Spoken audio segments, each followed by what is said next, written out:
All right, thank you. My name is John Tiberi, and I'm going to be talking about robotics and hip and knee arthroplasty today. Now, this is a pretty wide topic, and it's going to be beyond the scope of this talk to really address everything. But these are a few of the questions that we're going to try to answer. And I think, unfortunately, as you're going to see, there's going to be a fair amount of portions of these questions that we can't fully answer in today's day. But first, we're going to try to address, do we have a need for robotic assistance? We're going to also talk about what exactly is robotic assistance in joint arthroplasty. We're going to touch on some of the data that exist, and then we're going to talk about some logistical and financial considerations. So the first thing, which is obviously relevant here, is that why would we even need an enhancement in our technique? Well, first of all, we know that implant position is important in both hip and knee arthroplasty. Obviously, this is a picture of malaligned hip arthroplasty. But these conditions here on the left, instability, wear, range of motion, impingement issues, pain, leg length discrepancy, patellar tracking, weakness, poor satisfaction, and reduced survivorship, they're all things that are associated in higher degrees with malaligned components. And they pertain, for the most part, most of these will pertain both to hip and knee. Here's a pretty well-known graph from a study that was done at Mass General several years ago that, among other things, demonstrated that there was a very high rate of malpositioning of the acetabular component compared to the so-called safe zone. It was about 53% of the time. As far as knee replacements go, there's also a not uncommon malpositioning rate in terms of knee replacement. As you can see here, this was actually a meta-analysis that evaluated manual technique against computer navigation. And forget the light gray bars for a moment, which are the computer-assisted surgery groups, and just focus on the dark gray. You can see here that with manual instruments, for all of these different targets, mechanical axis, femoral component alignment, tibial component alignment, femoral slope, and tibial slope, there was actually a fairly high chance of malalignment, greater than 3 degrees. And of course, in addition to implant position, there's also several other challenges in arthroplasty rated relative to technique.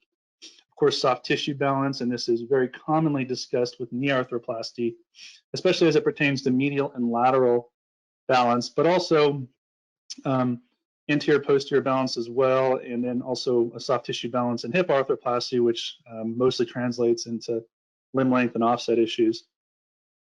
We also concern ourselves with iatrogenic injuries in these cases. Some examples would be bony injuries, for example, the acetabular walls in hip arthroplasty during reaming and implantation, as well as ligamentous injuries, especially in knee arthroplasty, both cruciate and collateral, and then neurovascular issues. So what is a robot? Well, here's a definition of robot from Merriam-Webster, and you can see that a number of these definitions don't really pertain to what we're going to be talking about, but if you look at 2A here, this is probably what most closely matches. That's a device that automatically performs complicated, often repetitive tasks. So what is a robot in arthroplasty? Well, there are several different systems. This is not an exhaustive list of all the available technologies out there, but you can see that there's a number of these are the more commonly discussed ones, and it's really beyond the scope of this talk to really explain every single one, but I just want to highlight that there are so many different systems, and this is what contributes often to a confusion in the industry and the community of orthopedic surgeons of what does it really mean to do a robotic-assisted arthroplasty. What we'll find in discussing a little bit of each of these is that there are some similarities across systems, but really there are more differences than similarities between these.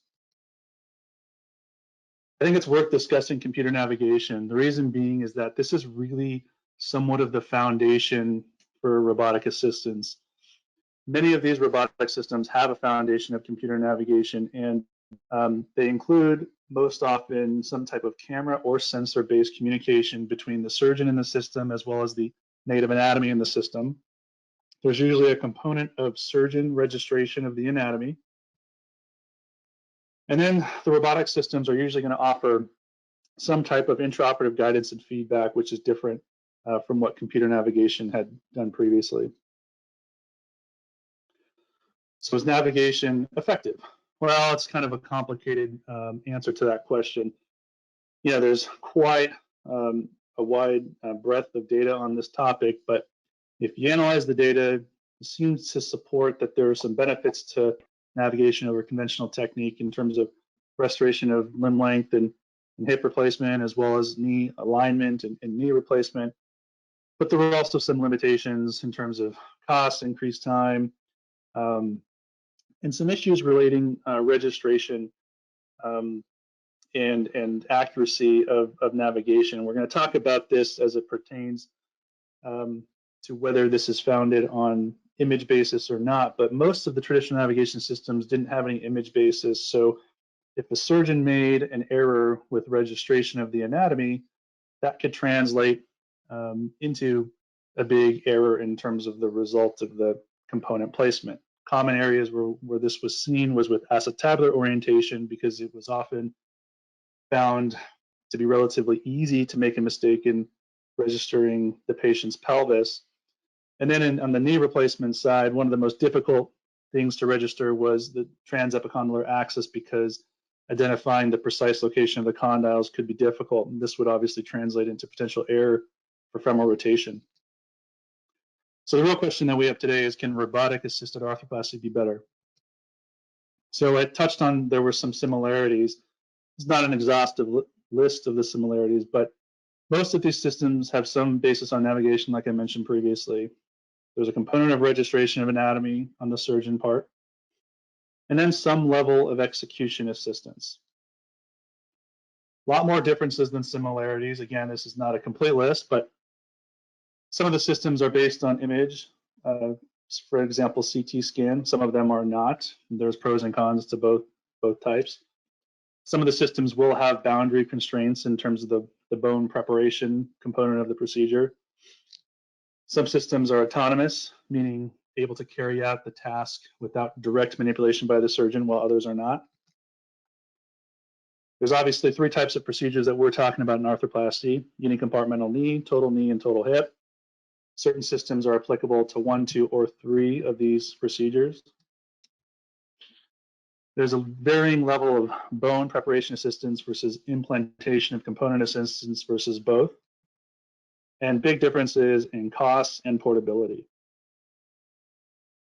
So we're going to touch on some of the data now. Again, just going to be a few highlights of some of the available data. Some caveats I want to point out, which is becoming a little bit redundant at this point, but the majority of the published data does correspond to one particular system of the available systems out there. And because of the vast system differences, it may not be applicable to extrapolate data from system to system. And generally speaking, there's a very little long-term data available, if any. So in uni-compartmental knee arthroplasty, multiple studies have shown that there is more accurate implant placement with robotic assistance. Here's an excerpt from one such study, which if you look, you can see that the accuracy was considerably higher with robotic versus manual technique. There have been a few studies analyzing survivorship, showing reduced revision rates when comparing robotic technique versus some historical comparisons in the registries. The most recent Australian registry data in the 2019 annual report does show that a robotic-assisted uni-compartmental knee arthroplasty having a revision rate out to 3 years of just under 2%, whereas the manual group was just about 4%. There's been at least one study that's shown in the first 90 days of care lower postoperative pain of robotic versus manual uni-compartmental knee arthroplasty. This became very close to even at the 90-day mark, and then further data carried out to 1 year has actually shown it continue to be very similar in the two groups. The difference appears to be early. And then some limited data showing some potential improved functional results of robotic versus manual partial knee. Moving on to total knee. A few of the systems have reported very high bone cut accuracy versus target. Typically, these are quoted between 1 degree or within 1 degree and 1 millimeter of the target. The functional outcomes are pretty unknown. There's some early results in one of the modern systems that showed some functional improvements. But any available medium and long-term functional results have not been different from manual total knee, but it should be noted that for there to be medium and long-term data, these were really based on technologies that are a little bit older and not currently being used very much. This was a cadaveric study that showed that there was better preservation of the PCL. It looked at soft tissue injury after knee arthroplasty, comparing manual and robotic. And you can see the biggest difference being in the posterior cruciate ligament of better preservation with that robotic technique. It does need to be remembered that this was done using a system that does have haptic boundary guidance and potentially may not be applicable to a system that does not. Similar to what has been reported in partial knee, there is some data showing lower pain scores and less opiate use in the early several days after the arthroplasty itself. And we'll move on to total hip. So like we talked about in the beginning, the acetabular component position is still something with a manual technique that we, as arthroplasty surgeons, whether we want to admit it or not, we struggle with manual technique. And this was one of the earlier studies to show that there was a significantly higher accuracy with robotic-assisted total hip compared to conventional technique.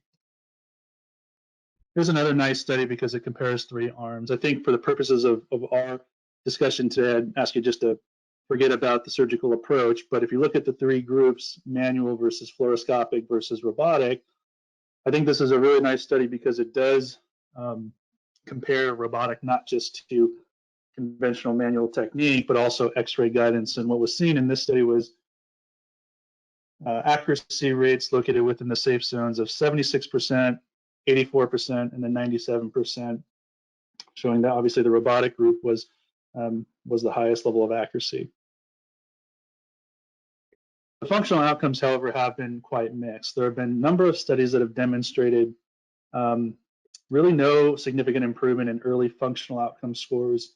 However, just in the past month or two, there was actually a very interesting study published with a minimum of 5-year outcome showing that there was, for a number of outcome scores, a significantly better score associated with the robotic-assisted total hip group. So we'll move on from data to logistics, which is obviously a very commonly discussed issue with any kind of technology in the operating room. And certainly nobody wants to waste time, nobody wants to add stress to the operating room, not just because it's frustrating to us as surgeons, but this can really compromise the potential outcome of your procedure. So here was one study that looked at this, and it was pretty interesting. They found that in terms of looking at knee arthroplasty, the learning curve for time purposes for total knee was somewhere between 6 and 20 cases. And this was kind of a review of the available literature that had been published. The partial knee, the learning curve was on a similar order of about 6 to 25 cases. In terms of stress level to the surgical team, pretty small learning curve of 6 or 7 cases for the 2 types of procedures. And I think potentially the most important thing here whenever we're talking about learning curve is there really was not any significant difference in implant position or complications. And that is very important because it is quite different from some of the other types of learning curves we talk about in arthroplasty, for example, learning new surgical approaches. Portability, this is also widely variable from system to system. There are some systems that are fairly mobile, and then there are some others that really are difficult to move, and they're movable for the purpose of, you know, somewhat permanent relocating. But in terms of a hospital system that may utilize multiple facilities, it's really not mobile. And financial considerations, you know, this is a very interesting topic and difficult to really sort out. But the easy part of it is there is an increased upfront cost in terms of the capital investment, which that in and of itself is actually changing quite a bit over time. And there's also some cost associated with disposable instruments with some of the systems. However, there is this potential for reduction in costs. You know, many of these systems will, report better outcomes and some cost savings in the postoperative period. One particular study that I'm referencing here did look at this and looked at the total cost of the episode at 30, 60, and 90 days. What was interesting is that at each of the time periods, they found that the overall cost of the episode was actually lower in the robotic group. And this was attributed to lower postoperative costs. But that lower postoperative cost translated was high enough in magnitude to account for a lower total cost of the episode. So in summary, there is room for improvement in hip and knee arthroplasty, both probably on the side of our procedural goals as well as the techniques we have available to execute those goals. There is a high level of variation among robotic systems. The data does support improved implant position in general. Long-term effect on functional outcome is unclear. The learning curve associated with these techniques in terms of surgical time, stress, and other issues appears to be short-term, and most importantly, does not appear to compromise the outcome. And the net cost of robotic system utilization still remains unclear. Thank you. Thanks, Dr. Tiberi. That was excellent. A couple of questions. First off, can you just kind of focus a little bit more on the difference between robotics and navigation? I mean, once you get past, the actuator arm, what is the real difference? Is it the software? Is it the surgical workflow? What distinguishes it from what we all know from navigation? Yeah, I think, part of the difficulty in answering that question on a very broad level goes back to something I, said a number of times in the talk, and that's there's such a huge difference between some of these different platforms. And the answer to that question specifically is probably different for each of the technologies that exist. Some of the things that we see, I mean, all of them will offer some type of intraoperative execution difference, whether it's a robotic arm, whether it's control of a burr, whether it's placement of a cutting block, or or something. And I think you'd have to ask yourself, is that different from what I can do with traditional navigation, which is essentially real-time feedback of the surgeon's placement of the traditional instruments? And so I think the answer is there is a difference. The question being, is that difference, important enough to translate into a better outcome? That's the more difficult question to answer. But I think in terms of the technical part of execution, very, very big difference in terms of the different systems, because each of those things I mentioned are quite different from one another.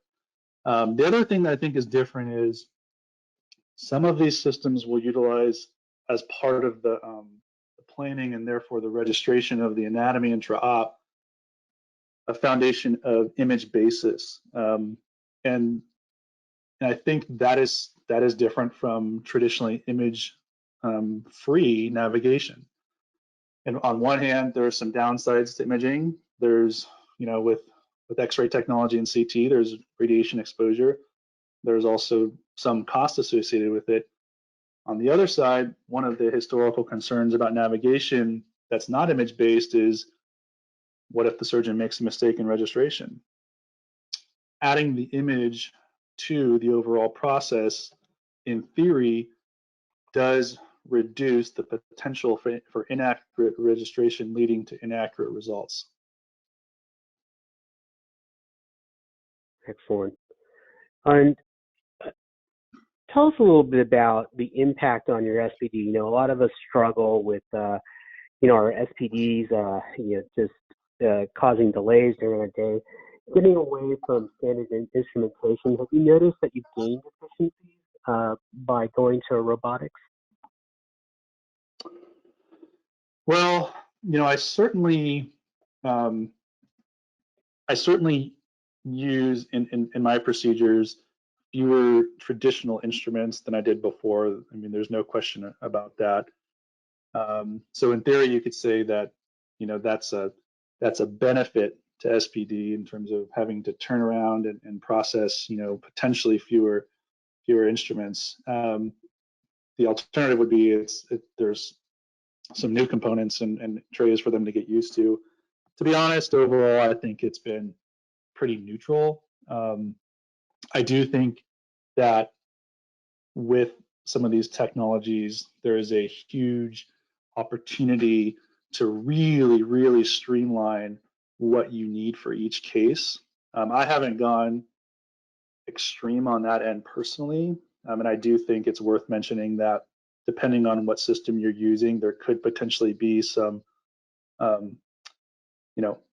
on-label, off-label issues pertaining how instruments are packaged in a tray. So I just need to mention that. But if you wanted to, in theory, for example, when I do these procedures, I know with almost 100% certainty what sizes I'm going to be using.